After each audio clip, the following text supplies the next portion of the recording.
வாழ்க வையகம், வாழ்க வளமுடன். அனைத்து உறவுகளுக்கும் இனிய வணக்கம். நிகழும் ஸ்ரீ மங்களகரமான குரோதி ஆண்டு ஜூலை மாதம் 17ஆம் தேதி புதன்கிழமை அன்று அனுசம் நட்சத்திரத்தில் ஏகாதசி திதியில் சுப்பிரம் நாமயோகத்தில் வணிசை கரணத்தினில் சித்த யோகம் கூடிய நன்னாளில் இந்த மகத்தான ஆடி மாதம் பிறக்கிறது.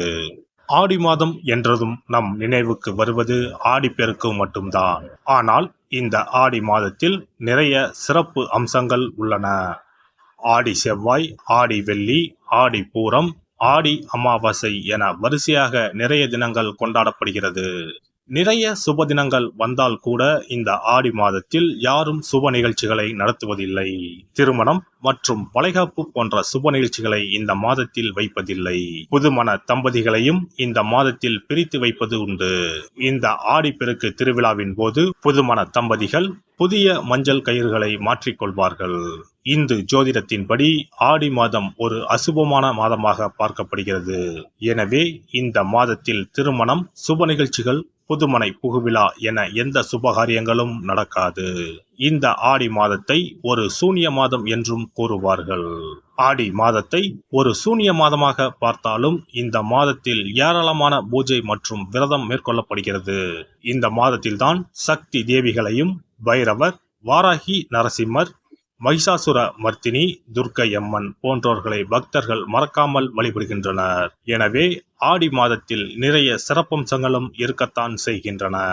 ஆடி மாத கிரகநிலை என எடுத்துக்கொண்டால் ரிஷபத்தில் குருவும் செவ்வாயும், கடகத்தில் புதன், சுக்கிரன், சூரியனும், கன்னியில் கேது பகவானும், கும்பத்தில் சனியும், மீனத்தில் ராகு பகவானும் உள்ளனர். இம்மாத கிரக பெயர்ச்சி என பார்த்தால் ஆடி மாதம் 3ஆம் தேதி புதன் பகவானும் 15ஆம் தேதி சுக்கிர பகவானும் இடப்பெயர்ச்சி ஆகின்றனர். அதைத் தொடர்ந்து 20ஆம் தேதி புதன் பகவான் வக்கிரம் அடைகிறார். ஆக புதனும் சனியும் இம்மாதம் வக்கரத்தில் சஞ்சாரம் செய்கின்றனர். இந்த கிரக அமைப்பினால் உங்கள் வாழ்வில் உண்டாகும் சுப மற்றும் அசுப பலன்கள் என்ன என்பதனை பற்றி காண்போம். துன்பத்தை கூட இன்பமாக மாற்றும் வல்லமை கொண்ட கும்பராசி அன்பர்களே, இந்த மாதம் எல்லா வகையிலும் நன்மைகள் உண்டாகும். உடல் உழைப்பு அதிகரிக்க செய்யும். தேவையற்ற பயணங்கள் உண்டாகும். விழிப்புடன் இருப்பது நல்லது. சுப செலவுகள் உண்டாகும். கையிருப்பு கரையும். ஆன்மீக யாத்திரைகள் சென்று வருவீர்கள். தொழில் வியாபாரத்தை பொறுத்தவரை போட்டிகளை சந்திக்க வேண்டியிருக்கும். பார்ட்னர்களுடன் சுமூகமாக செல்வது நல்லது. பழைய பாக்கிகள் வசூலாவதில் தாமதம் ஏற்படும். வியாபாரம் எதிர்பார்த்த அளவு வேகமாக நடக்காவிட்டாலும் லாபம் குறையாமல் இருக்கும். புதிய ஆர்டர்கள் கிடைப்பது தாமதப்படும். உத்தியோகத்தில் இருப்பவர்கள் கடினமான பணிகளை செய்ய வேண்டி இருக்கும். வேலையை விட்டு வேறு வேலைக்கு செல்லலாமா என்று கூட தோன்றலாம். மனம் தளராமல் இருப்பது நல்லது. வீடு, வாகனம் ஆகியவற்றால் செலவுகள் ஏற்படும். அடுத்தவர் பிரச்சனைகளில் தலையிடுவதை தவிர்ப்பது நல்லது. தடங்கல்கள், கூடுதல் உழைப்பு ஆகியவற்றை சந்திக்க வேண்டி இருக்கும். குடும்பத்தில் அமைதி குறையலாம். கணவன் மனைவிக்கு இடையே திடீர் மனஸ்தாபம் ஏற்படலாம். பிள்ளைகள் கல்விக்கான செலவு அதிகரிக்கும். அத்துடன் தேவையானவற்றையும் வாங்கி தருவீர்கள். கணவன் மனைவிக்கு இடையே இருந்த வருத்தங்கள் நீங்கும். பிள்ளைகள் விஷயத்தில் அதிக அக்கறை காட்டுவீர்கள். பெண்களை பொறுத்தவரை அடுத்தவர்கள் பொறுப்புகளை ஏற்காமல் தவிர்ப்பது நல்லது. எதிர்பாராத செலவுகள் வரலாம். விருந்து, கேளிக்கை நிகழ்ச்சிகளில் கலந்து கொள்வீர்கள். ஆன்மீக பயணம் செல்வதில் விருப்பம் உண்டாகும். கலைத்துறையினருக்கு வெளிநாட்டு வாய்ப்புகள் கைகூடி வரும். அதிகமான ஒப்பந்தங்களில் கையெழுத்திட வேண்டியிருக்கும். உடன் பணிபுரியும் பணியாளர்களால் நன்மை ஏற்படும். அரசியல் துறையினருக்கு எதிர்பார்த்த பதவிகளை அடைவீர்கள். மேலிடத்தின் மூலம் உங்கள் காரியங்கள் அனைத்தும் பரிசீலனை செய்யப்படும். மாணவர்களை பொறுத்தவரை பாடங்களை கவனமாக படிப்பது அவசியம். வீண் விவகாரங்களை விட்டு விலகுவது நல்லது. நட்சத்திர பலன்கள். அவிட்டம் நட்சத்திரம். இந்த மாதம் நீண்ட தூர தகவல் நல்லவையாக இருக்கும்.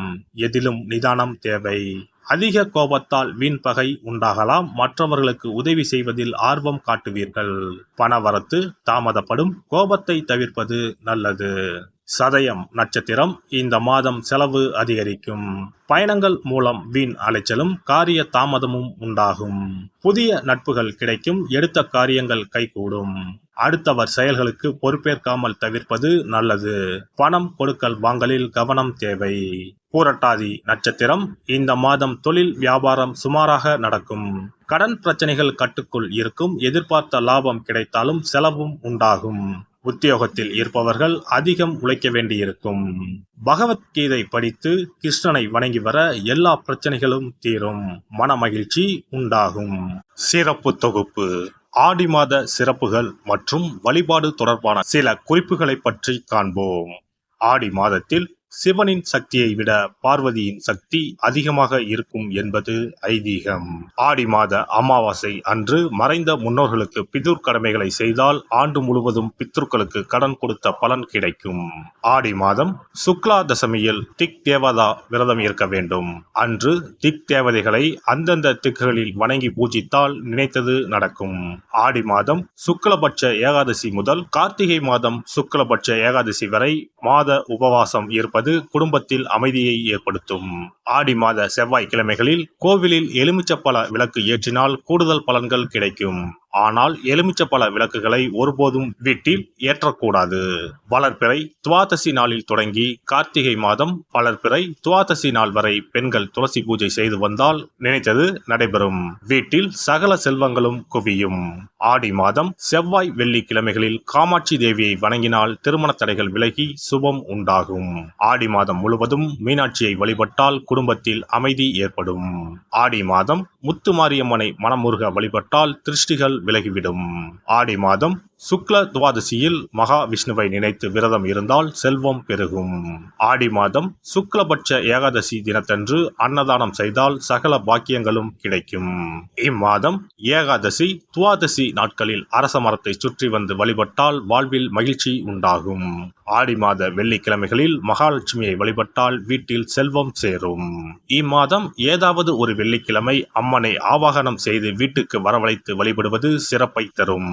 ஆடி மாதம் குத்து விளக்கை லட்சுமியாக பாவித்து அலங்கரித்து வழிபடுதல் வேண்டும். ஆடி மாதம் அம்மனுக்கு பால் பாயசம் சர்க்கரை பொங்கல் வைத்து வணங்குதல் வேண்டும். அம்மனை வழிபடும் போது மறக்காமல் லலிதா சகஸ்ரநாமம் சொல்ல வேண்டும்.